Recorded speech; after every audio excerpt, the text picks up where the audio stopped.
Ibu dan Bapak jamaah sholat subuh insyaallah yang bilau ta'ala, alhamdulillah di pagi yang cerah ini tentunya tidak lupa kita panjatkan rasa syukur kita kepada Allah Ta'ala atas semua nikmat, atas semua rahmat dan karunia-Nya, sehingga dengan nikmat Allah itulah kita semuanya bisa menghadiri kewajiban kita melaksanakan sholat subuh berjamaah, di mana saat ini memang saatnya untuk apa? Untuk merapikan kembali selimut yang mungkin sempat terpansal oleh kaki kita. Tetapi karena taufik dari Allah Ta'ala, kita yang seharusnya enak-enak menikmati tidur pagi setelah mungkin semalam ada yang sebagian bergadang karena malam Ahad, tapi tetap Allah izinkan kita untuk hadir di sini. Apalagi ini pas musim Piala Dunia, sehingga banyak orang yang begadang. Tapi tetap Allah izinkan kita, Allah berikan kesempatan untuk hadir di majelis yang mulia ini. Maka harapan kita Allah terus berikan keistiqomahan kita ini sampai nanti akhir hayat kita. Dan ini insya Allah akan menjadi wasilah bagi kita untuk mendapatkan akhir yang husnul khatimah. Amin ya rabbal alamin. Baik, salam dan selawat semoga tetap tercurah kepada junjungan kita sebagai Nabi Agung Nabi Muhammad Sallallahu Alaihi Wasallam beserta keluarga dan sahabat-sahabatnya, dan kepada seluruh umat yang setia mengikuti sunnah-sunnah beliau yang berakhir nanti. Baik, ikhwan fillah rahimakumullah, kita mungkin sering mengatakan iman, ya. Saya beriman kepada Allah dan Rasulnya, ya. Demi Allah saya beriman. Bahkan orang yang akan dilantik pada satu jabatan kan dia juga bersumpah, dengan menyatakan bahwa dia beriman kepada Allah, akan menjalankan tugasnya apa sesuai dengan yang dia yakini, kan seperti itu. Tapi sebetulnya apa yang dimaksud iman? Iman ini kita harus tahu. Ojo mung iso ngomong roh ning ora ngerteni maknane. Sebelumnya saya bertanya kepada ibu dan bapak. Ibu dan bapak insya Allah termasuk orang-orang yang beriman? Ada yang tidak termasuk atau mengaku dirinya orang yang tidak beriman? Semuanya tentu mengatakan kami beriman kepada Allah. Baik, iman secara bahasa itu artinya percaya, okay? Percaya, yakin, okay? Meyakini, dan juga membenarkan akan adanya Allah dan Rasulnya, dan juga rukun iman yang lain. Rukun iman yang lain itu ada berapa? Rukun iman itu ada berapa? Ada 6. Maka harus percaya, harus yakin, dan juga harus dibenarkan. Nah, dalam implementasinya itu iman itu meyakini di dalam hati. Okay? Hatinya yakin tenang. Allah itu esa. Okay? Allah itu ahad. Tidak berputra dan tidak diputerakan. Karena itu artinya yakin. Kemudian juga itu diucapkan dengan lisan. Lisannya yang ngomong betul itu. Tapi hatinya juga harus membenarkan. Apa itu? Perbuatannya harus ditunjukkan. Yakin Allah itu satu. Allah tempat meminta. Neng kadang jaluke neng apa? Tembudi? Tengkuburan. Saat ini kan viral, Pak.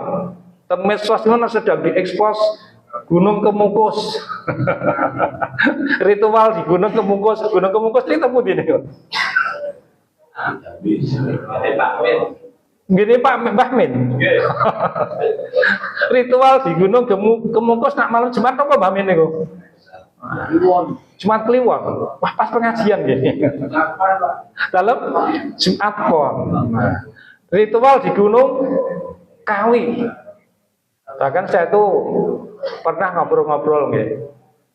Pak, hampir semua orang yang dagang, itu hampir semuanya golek nopo penglaris.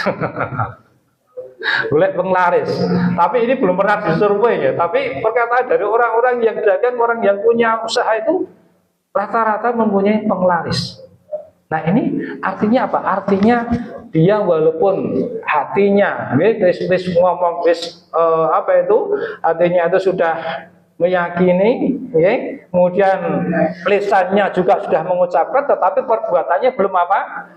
Belum mencerminkan itu. Yo sholat, ngoten nggih.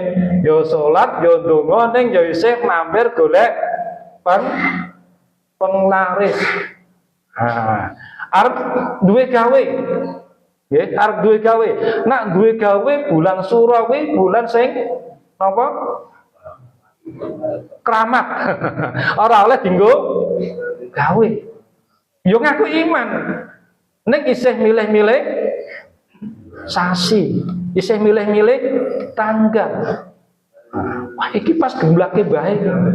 Kulo riyen pas badhe disiapke nggih ngoten hitungan riyen wong tua kali wong tua hitungan. Wah, iki aja pas iki gemblake bae, pas iki. Nah ini. Lisannya mengatakan iman, tapi perbuatannya belum mencerminkan keimanan. Maka iman fidul makhluk, apa ciri-ciri orang yang beriman?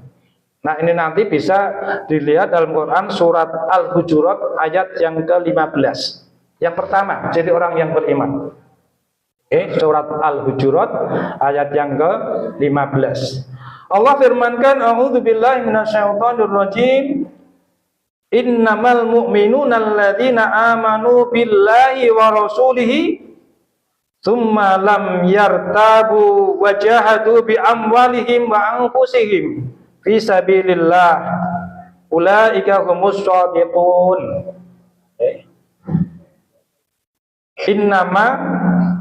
Innamal mu'minuna, sesungguhnya orang-orang yang mukmin, orang-orang yang beriman dengan sebenar-benarnya. Wong iman sing bener lho nggih. Ora sing wong iman tesih napa wau? Campur-campur.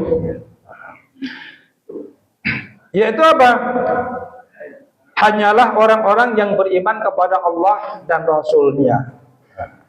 Alladzina amanu billahi wa rasulihi, yaitu orang-orang yang hanya beriman kepada Allah dan Rasul-Nya, mengimani baik hatinya, ucapannya ataupun perbuatannya harus sama, harus sinkron, jadi harus selaras, tidak boleh salah satu belok. Nah ini. Nah, namanya beriman itu harus konsekuen untuk melaksanakan apa yang diperintahkan Allah dan Rasulnya dan juga meninggalkan larangannya. Ora pilih-pilih. Ora pilih-pilih. Wo yang sing penak dilakoni, sing ora penak ditinggal. Nah, enggak boleh seperti itu.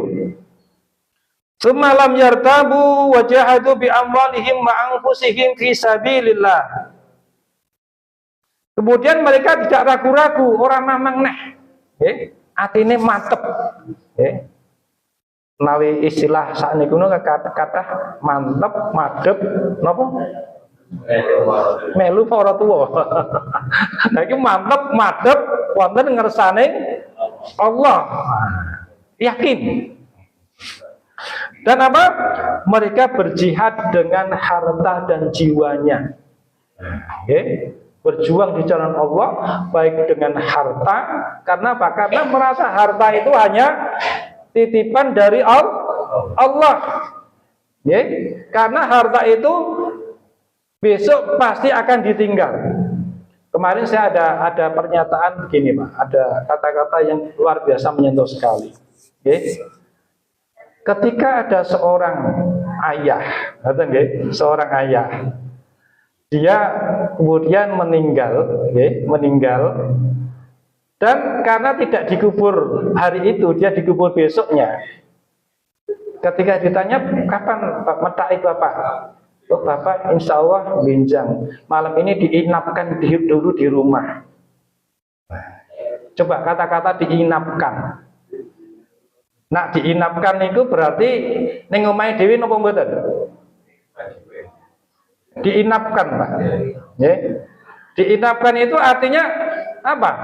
Itu sudah menjadi pernyataan bahwasanya itu mau dititipke semalam. Diinapkan di hotel. Diinapkan di homestay, kan seperti itu. Malam ini misalkan, harusnya kan malam ini Bapak tetap di rumah, nah, tetap apa? Sehari dulu di rumah. Diinapkan artinya apa? Artinya ketika orang itu sudah meninggal, anaknya sendiri sudah mengakui bahwasanya hak warisnya itu sudah hilang, hak miliknya sudah hilang. Maaf, bukan hak warisnya, hak miliknya sudah hilang. Orang diakui meneh. Jadi lagi meninggal jasate seneng kono, wis ora diakoni kuwi dudu nggone. Padahal riyen sing bangun yo tenanan. Nggih. Nglumpukke botol satu demi satu, nglumpukke pasir, nggih. Nyicil semen, nyicil wesi. Lagi sewengi ora enek meninggal. Wis apa? Diinapkan. Nah, dititipke. Nah, wis diakui bahwa dicabut hak miliknya. Pada fikir makmur dan juga jiwanya. Artinya apa? Artinya mencurahkan tenaga dan pikirannya itu di jalan Allah. Nah, ini ciri orang yang beriman. Kemudian yang kedua ini nanti bisa dilihat dalam Quran surat Al-Anfal ayat yang kedua dan lanjutannya seterusnya. Allah sampaikan, a'udzubillahi minasyaitonir rajim. Innamal mu'minuna alladzina idza dzukirallahu wajilat qulubuhum wa idza tuliyat 'alaihim ayatuhu zadatuhum imanan wa 'ala rabbihim yatawakkalun. Sesungguhnya orang-orang yang beriman, orang yang beriman itu apabila disebut nama Allah, disebut kalimat-kalimat Allah, disebut ayat-ayat Allah, maka apa? Wajilat qulubuhum, bergetarlah hati mereka itu. Bergetar hati mereka. Dan apabila dibacakan ayat-ayatnya, maka keimanan mereka itu bertambah dan hanya kepada Allah lah mereka bertawakal. Kemudian Bapak, ada satu kisah yang betul-betul luar biasa, yaitu kisah Islamnya Umar ibnul Khattab. Ini bisa menjadi cerminan bagaimana ketika ayat-ayat Allah itu dibaca, hati beliau itu betul-betul bergetar. Ibu dan Bapak kalau mengenal Umar sebagai apa? Umar bin Khattab sebagai khalifah yang kedua. Orang yang hatinya sangat lembut, orang yang tahu penderitaan rakyatnya. Ketika dia berkeliling kemah, berkeliling ke rumah-rumah penduduk, dilihatnya ada seorang ibu yang dia memasak apa? Batu. Kenapa? Karena tidak mempunyai gandum, tidak punya beras. Dia masak batu untuk menghibur anaknya, anak-anak yang menangis. Sekle sendo sirit ya ibu lagi masak. Engko yen wis mateng dienggo maem bareng, padahal sing dimasak napa? Watu. Nah, kira-kira nek sing masak mateng mboten nggih. Itu Umar berkeliling mendengar itu dia menangis. Nggih, seorang khalifah, seorang presiden. Dia menangis. Dia pulang, dia ke Baitul Mal, dia panggul gandum, Pak. Panggul gandum satu karung, dipanggul sendiri. Bayangkan Pak, seorang presiden Pak, seorang kepala negara manggul gandum sendiri di tengah malam, tidak ada orang yang tahu. Dia antarkan ke rakyatnya. Itu seorang iman, seorang Umar yang hatinya sangat lembut, sangat memperhatikan rakyatnya. Tapi sebelum Umar ini masuk Islam, siapakah Umar itu? Sebelum masuk Islam, Umar itu adalah premannya orang Quraisy. Premannya preman. Saken bayangke preman. Jadi ahli mabuk.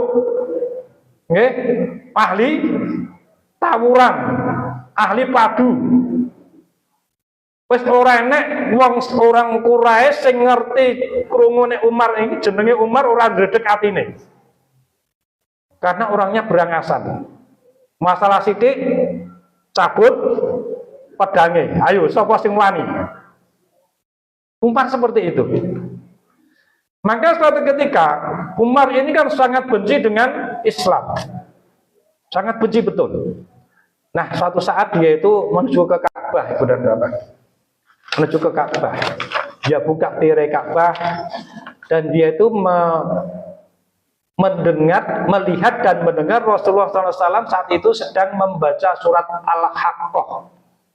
Al-Haqqah tentang hari kiamat. Nanti monggo jenengan lihat. Nah, ketika Rasulullah SAW membaca sampai surat A'udzubillahi minasyaitonirrajim, innahu laqaulu rasulin karim. Sesungguhnya Al-Quran itu benar-benar wahyu yang diturunkan kepada Rasul yang mulia. Kemudian wa ma huwa biqauli syair. Dan Al-Quran itu bukanlah perkataan seorang penyair. Karena kan saat itu Ibu dan Bapak banyak yang mengatakan Al-Quran itu adalah hasil karyanya Muhammad. Atau nggih, wah Muhammad itu seorang penyair, itu adalah syair itu. Nah, maka ketika Al-Quran dikatakan syair, banyak orang-orang yang dia ingin menandingi Al-Quran. Di antaranya Muhammad Al-Kazab. Aku ya iso menggawe kaya ngono. Maka kemudian dia dia membuat surat yang namanya surat Al-Fil.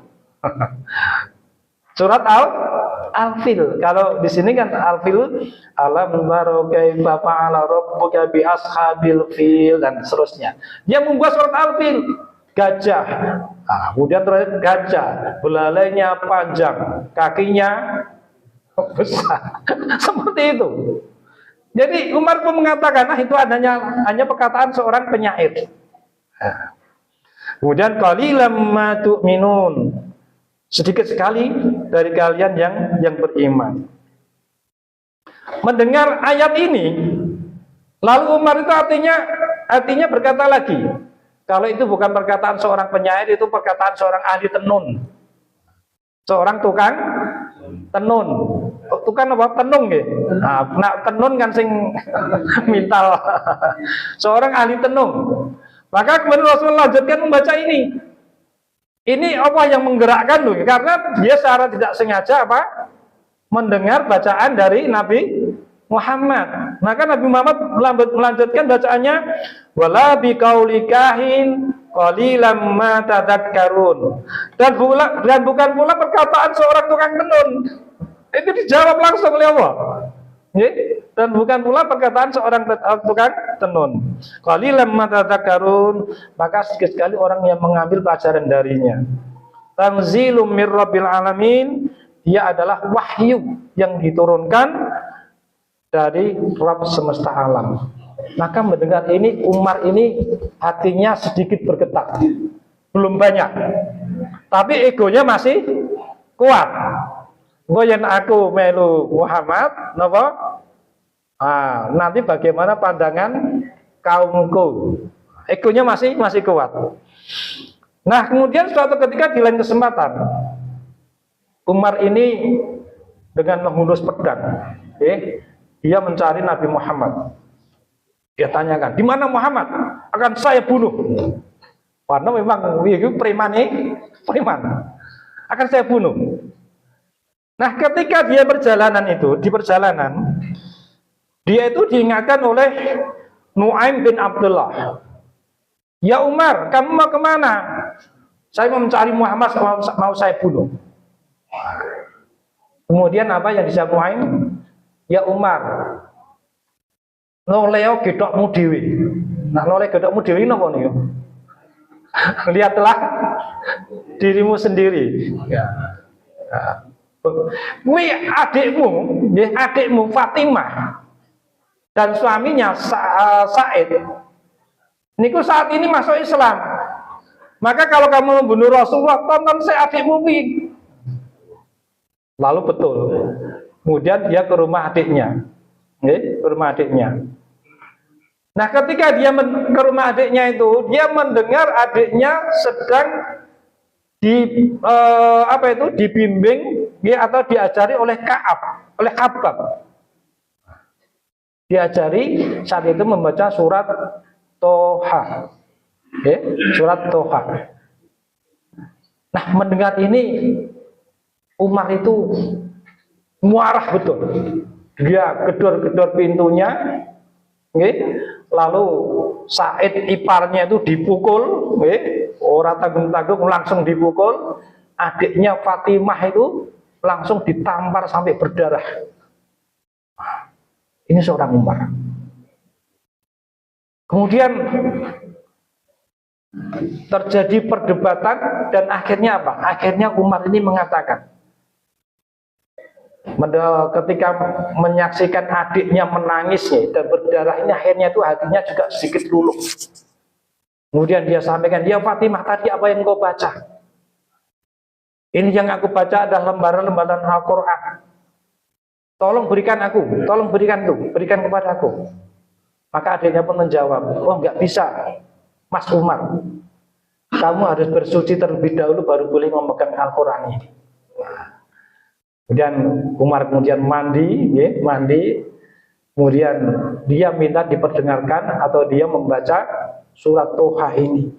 Dan ketika sampai ayat ini, "Innani ana Allaha la ilaha illa ana fa'budni wa aqimus sholata li dzikri."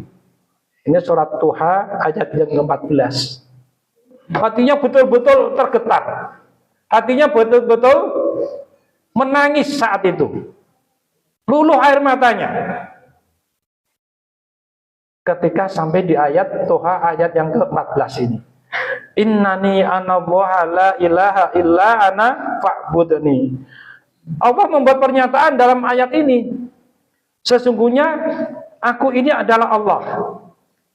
Sesungguhnya aku ini adalah Allah.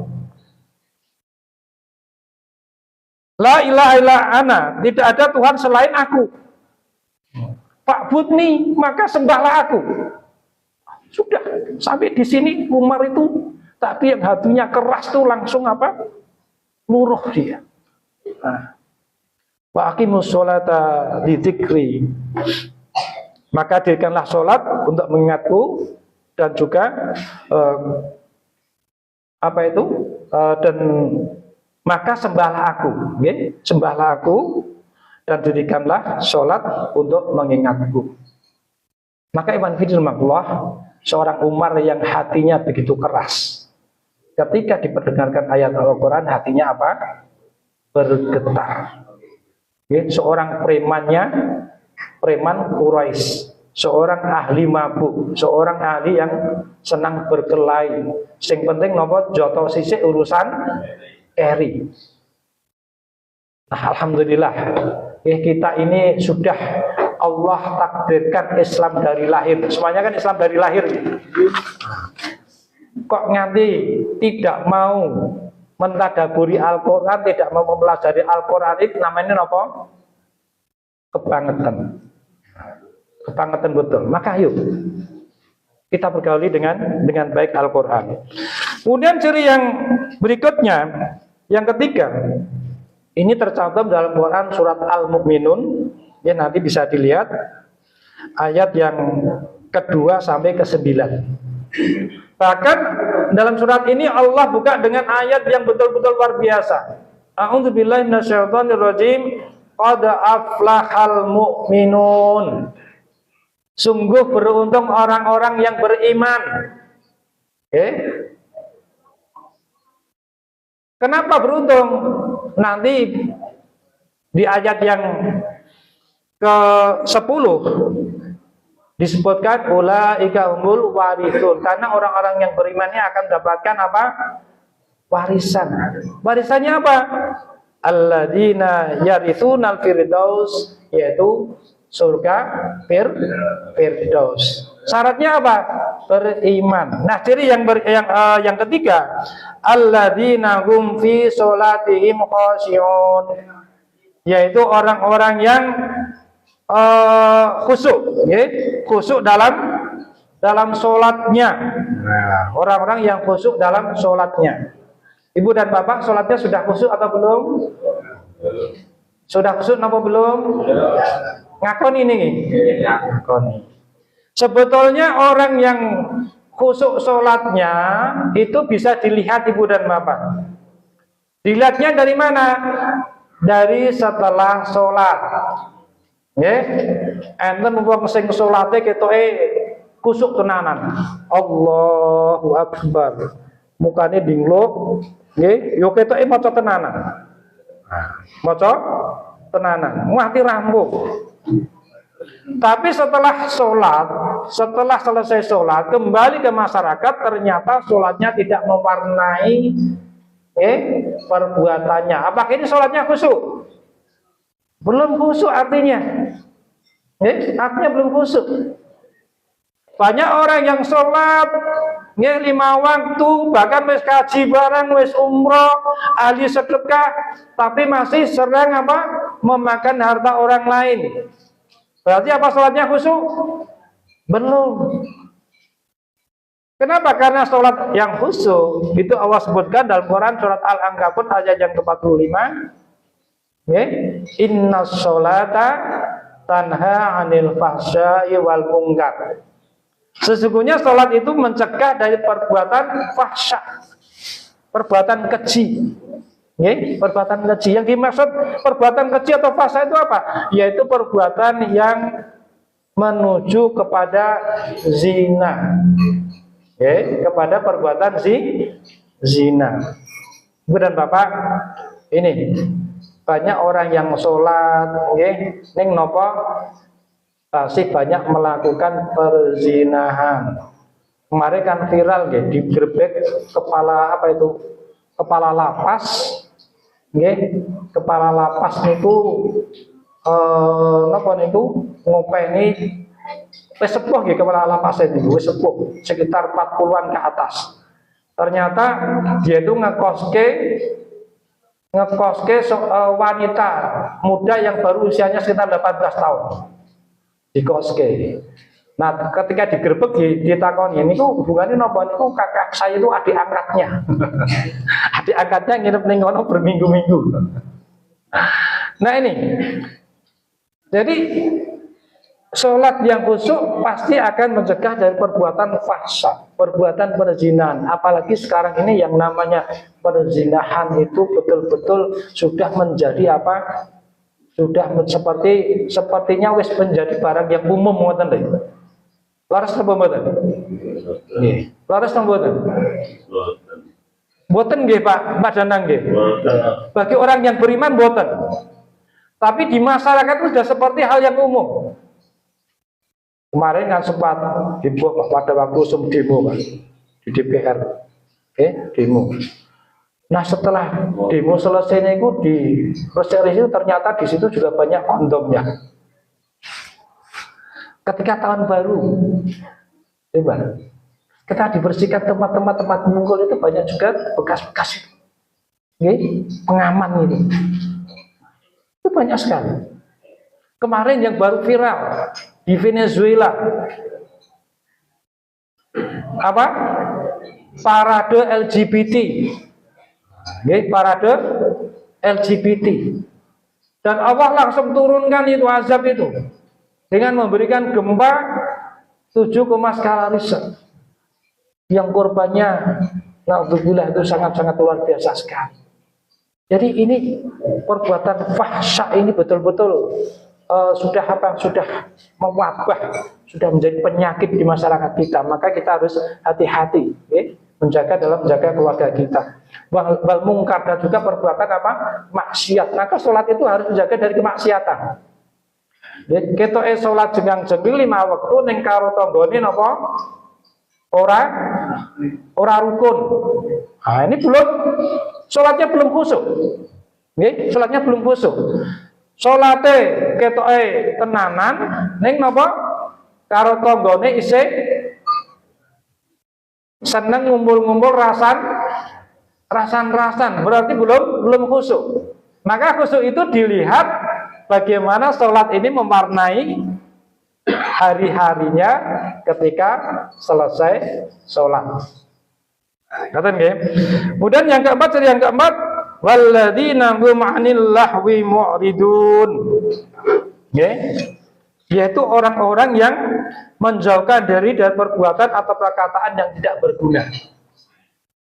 Nah, sekarang ini orang yang mengatakan sesuatu sampai naik udele. apalagi para politisi. Terus kamu betul. Yang dikatakan nak ngomongi wong Jawa niku esok dele napa? Sore tempe. Nggih, esok dele sore tempe. Nak dele dadi tempe ngoten enak. Ini gandeng niki janji-janji yang tidak ditepati. Nah, ini berarti apa? Berarti orang tersebut belum beriman. Nah, ini. Maka Rasulullah SAW sampaikan, "Wa man kana yu'minu billahi wal yaumil akhir, falyaqul khairan aw liyasmut." Siapa yang dia beriman kepada Allah dan hari akhir, maka hendaklah berkata falyaqul khairan, berkatalah yang baik. Yen ora iso ngendika, ora iso ngomong sing apik, maka lebih baik napa? Diam. Karena perkataan yang tidak baik itu bisa menimbulkan permusuhan yang luar biasa. Sakitnya pedang bisa diobati, tapi karena sakitnya lisan napa? Kemana kan dicari obatnya? Tidak akan sembuh. Nah ini. Tuhan firman, kemudian yang berikutnya jadi orang yang beriman, yang berpada kelima tadi,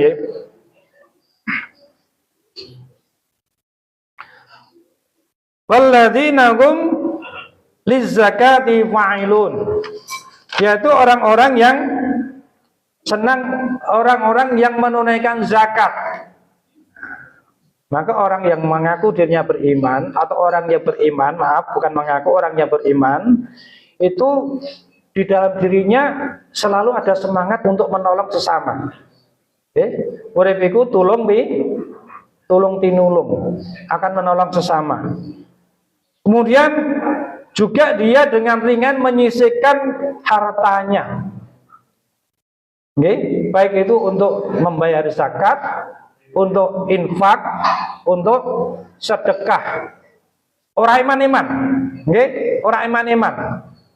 Kenapa? Karena orang yang beriman itu yakin bahwasanya ketika saya berzakat, ketika saya bersedekah, saya berinfak, Allah pasti akan mengganti. Yakin apa mboten? Yakin apa mboten? Yakin. Nak lebeti kotak infak pinten Bu? Dan berapa? Pinten? Pedang napa? Napa melih niku? Sing biru, sing ijo, napa sing coklat, napa sing abang, napa sing yakin lho ya. Yakin. Pedang. Lah kalau yakin itu ya betul. Maka mumpung kita itu belum kaya Ibu dan Bapak, belum kaya,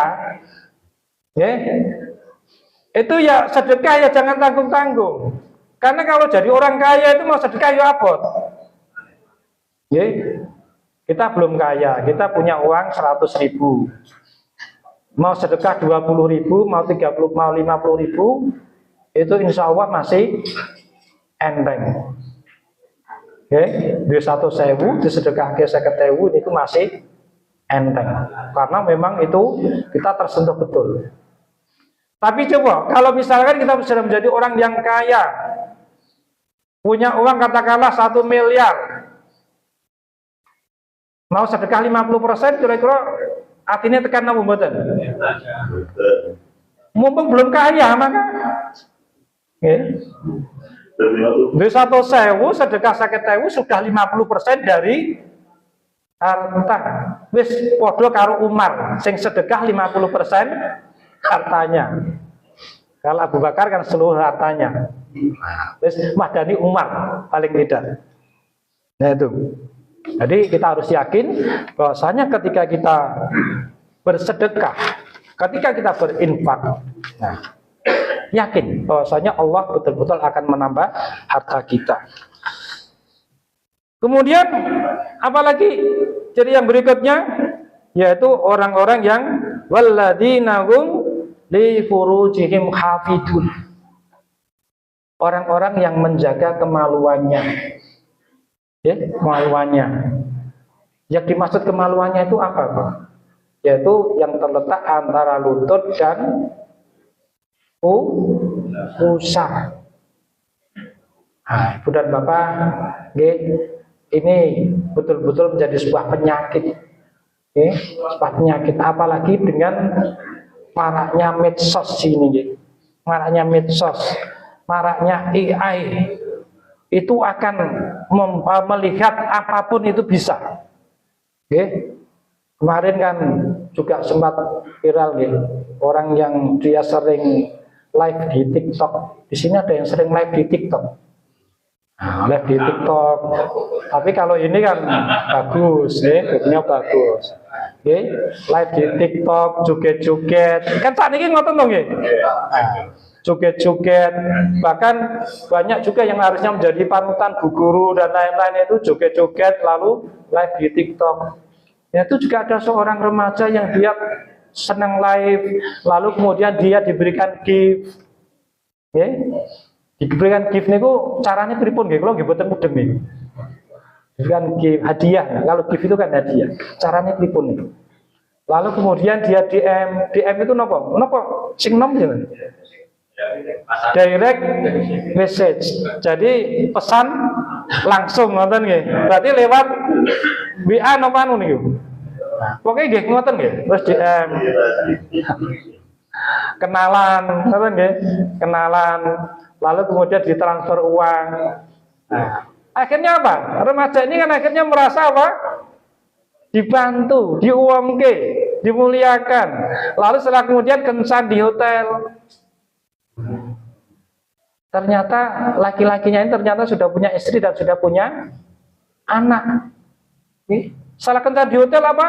Terjadi cekcok, akhirnya yang remaja tadi akhirnya dibunuh. Niku kathah napa mboten? Kathah sing ngoten niku. Maka Ibu dan Bapak, kami pesan betul. Kita suami istri yang yang sudah bersuami istri itu betul-betul dijaga suaminya, dijaga istrinya. Sekarang ini yang namanya pelakor tidak tanggung-tanggung, yang namanya pebinor tidak tanggung-tanggung. Leres napa mboten? Ora wong sing nom tok, sing tuwa yo. Sing tuwa yo. Maka aku wis tuwa kok, insya Allah aman. Maka Ibu dan Bapak, Ibu ketika jenengan punya suami, kok dia juga tidak pelit, menafkahi, rajin ke masjid, sholat 5 waktu, di keluarga juga perhatian, dengan anaknya juga perhatian, maka itu jaga betul. Saat ini panjenengan masih mempunyai suami-suami yang langka, suami yang langka, maka dijaga. Juga para suami ketika mempunyai istri yang dia solihah, selalu menjaga kemaluannya, bergaul juga dengan orang-orang yang sepengetahuan suaminya, maka ini betul-betul dijaga. Nah, ini orang-orang yang menjaga kemaluannya. Kemudian yang berikutnya apa? Walladzina hum li amanatihim wa ahdihim ra'un. Dan orang-orang yang memelihara amanat-amanat yang dipikulnya atau dan janjinya. Maka iman fillah makullah, orang mukmin, orang yang beriman itu selalu konsekuen menunaikan amanah dan janjinya. Nah, ini ketika kita punya amanah, ketika kita punya janji, maka tunaikan dengan baik. Nah, di sini yang Pak RT, ya Pak RT punya amanah, maka tunaikan dengan baik. Pak RW punya amanah, tunaikan dengan baik. Sampai ke atas presiden punya amanah, maka tunaikan dengan baik. Nah, ya kepala keluarga jenengan juga diamani istri dan anak-anak. Nah, maka tunaikan dengan baik, dan juga janji kita. Dan kemudian yang terakhir, yaitu orang-orang yang dia senang memelihara sholatnya. Nah, orang-orang yang senang memelihara sholatnya. Walladzina hum ala sholatihim yuhafidun. Orang-orang yang senang memelihara atau menjaga sholatnya. Insya Allah kita tetap berusaha menjaga sholat kita. Sholat selalu berjamaah untuk laki-laki, dan perempuan bagaimana? Silahkan ikut berjamaah di masih tidak masalah. Ngoten nggih. Kenapa? Karena di situ ada silaturahim, ada thalabul ilmi dan seterusnya. Apalagi sholat ini adalah amal yang besok pertama kali dihisab. Ketika dihisab baik sholat kita, Allah anggap baik amal kita. Ketika buruk sholat kita, dipertanyakan dulu, punya sholat sunnah atau enggak? Dan ulama, beliau menafsirkan bahwasanya sholat yang bisa menjadi penambal sholat wajib itu adalah sholat rawatib. Maka dijaga sholat rawatibnya ini, sholat rawatibnya dijaga. Nah ini, ketika sholatnya jelek, maka dianggap jelek pula seluruh amalnya. Maka ini termasuk beruntunglah orang-orang yang demikian ini. Dan mudah-mudahan kita termasuk di dalamnya. Amin ya rabbal alamin. Demikian yang kami sampaikan pada pagi hari ini. Mudah-mudahan ini menjadi motivasi bagi kita dan kita termasuk orang-orang yang dijadikan sebagai orang-orang yang beriman. Demikian mudah-mudahan menjadi motivasi bagi kita.